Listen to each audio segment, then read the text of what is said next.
राम का वनवास महागाथा। बालीवत से लेकर हनुमान की महाउड़ान तक सुग्रीव और राम की मित्रता का विस्तार। ऋष्यमुख पर्वत पर संधि के बाद राम और सुग्रीव की मित्रता दिन ब दिन प्रगाढ़ होती गई। सुग्रीव जो पहले भय और संदेह में डूबा हुआ था, अब राम के साथ रहकर साहस से भरने लगा। हनुमान निरंतर दोनों के बीच संवाद का सेतु बने हुए थे। वह समझ गए थे कि राम सामान्य मनुष्य नहीं। उनके भीतर दिव्यता, करुणा और अपूर्व शक्ति है। सुग्रीव ने राम को अपना दुख बताया, कैसे उसके भाई बाली ने उसकी पत्नी तारा को छीन लिया, उसे निर्वासित कर दिया और उसे मृत्यु की धमकी दी। राम ने सुग्रीव का हाथ पकड़ा। मित्र, मैं तुम्हारे न्याय का भार लेता हूं। अब समय आया है कि अत्याचार का अंत हो। बाली को चुनौती। अगले दिन सुग्रीव ने बाली को ललकारा। किष्किंधा के द्वार पर खड़े होकर गरज कर बोला, बाली, यदि तू वीर है तो बाहर आ, आज मैं तुझसे युद्ध करूंगा। बाली हंसा। सुग्रीव, तू जिसे मैंने जंगलों में भटकने को मजबूर किया, चल आज तेरी कथा समाप्त कर दूं। बाली अत्यंत बलवान था। उसकी शक्ति ऐसी कि विरोधी को पकड़कर उसकी ऊर्जा स्वयं में समा लेता। राम ने सुग्रीव को सलाह दी थी, मैं छिपकर रहूंगा। जब सत्यापित हो जाए कि बाली दुराचारी है, तब मैं तीर चलाऊंगा। युद्ध आरंभ हुआ। बाली ने सुग्रीव को कुछ ही क्षणों में परास्त कर दिया। सुग्रीव घायल होकर राम के पास आए। मित्र, उसने मुझे पहचान लिया। मुझे छिपकर देखने में कठिनाई हुई। राम बोले, मित्र, तुमने कोई निशानी नहीं पहनी थी।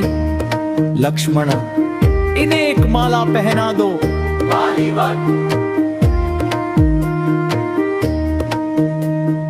दूसरी बार युद्ध हुआ। इस बार बाली और सुग्रीव दोनों माला से अलग दिख रहे थे। राम ने घने वृक्ष के पीछे से लक्ष्य साधा। उनका बाण गरजते हुए निकला और बाली के हृदय में जा लगा। बाली लड़खड़ा कर गिर पड़ा। उसने देखा राम सामने खड़े हैं। बाली बोला, हे राम, आप जैसे धर्मराज ने मुझे क्यों मारा? राम ने शांत स्वर में कहा, बाली, तुमने अपने भाई की पत्नी हरण किया। स्त्री अपहरण अधर्म है। सुग्रीव निर्दोष था। तुम राजा होकर भी न्याय से भटके। बाली ने अंतिम शब्द कहे, अब मैं समझ गया, आप अवतार है, मेरी मृत्यु भी धन्य है। उसने तारा और सुग्रीव को बुलवाया और अपने पुत्र अंगद को सुग्रीव के संरक्षण में सौंपा। बाली ने प्राण त्याग दिए। वन में गहरी शांति छा गई। सुग्रीव का राज्याभिषेक। बाली के बाद सुग्रीव को किष्किंधा का राजा बनाया गया। सभी वानर, नल, नील, जामवंत, अंगद, हनुमान सुग्रीव के जयकारे करते रहे।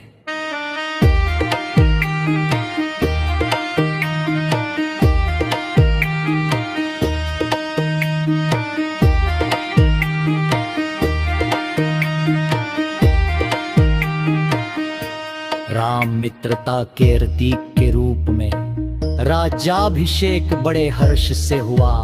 राम ने कहा, मित्र वर्षा ऋतु आ रही है, जब तक वर्षा थमे हम यहीं रुकेंगे। फिर सीता खोज का कार्य आरंभ होगा। वर्षा ऋतु का वियोग। वर्षा आई निरह के बादल छाए। आकाश में बिजली की लकीरें चमकती तो राम को लगता जैसे सीता आर्तनाद है। बारिश की हर बूंद राम के हृदय पर चोट करती। धरा हिरन बनकर उछलती थी, नदियां उमड़ती थीं, वन में हरियाली छा गई, पर राम का हृदय सूना था। लक्ष्मण ने देखा, भैया आपका ये वियोग आपके शरीर को दुर्बल कर रहा है। राम ने कहा, लक्ष्मण, जब तक सीता नहीं मिलेंगी मुझे शांति कैसे मिलेगी। लक्ष्मण का क्रोध और सुग्रीव की भूल।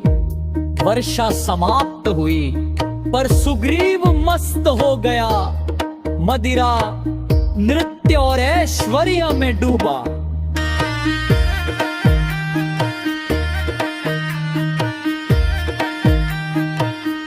लक्ष्मण क्रोधित हुए, क्या यही मित्रता है। राम अपनी पत्नी के वियोग में तप रहे हैं और सुग्रीव उत्सव मना रहा है। लक्ष्मण किष्किंधा पितौर पर पहुंचे।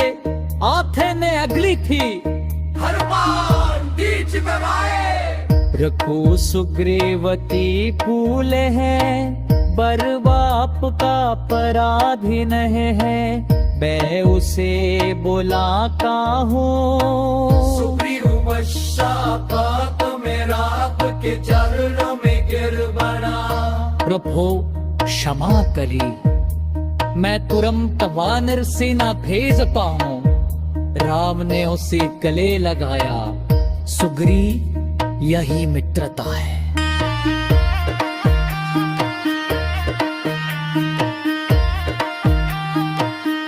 भूल हो सकती है, पर उसे सुधार मारी महात्ता है।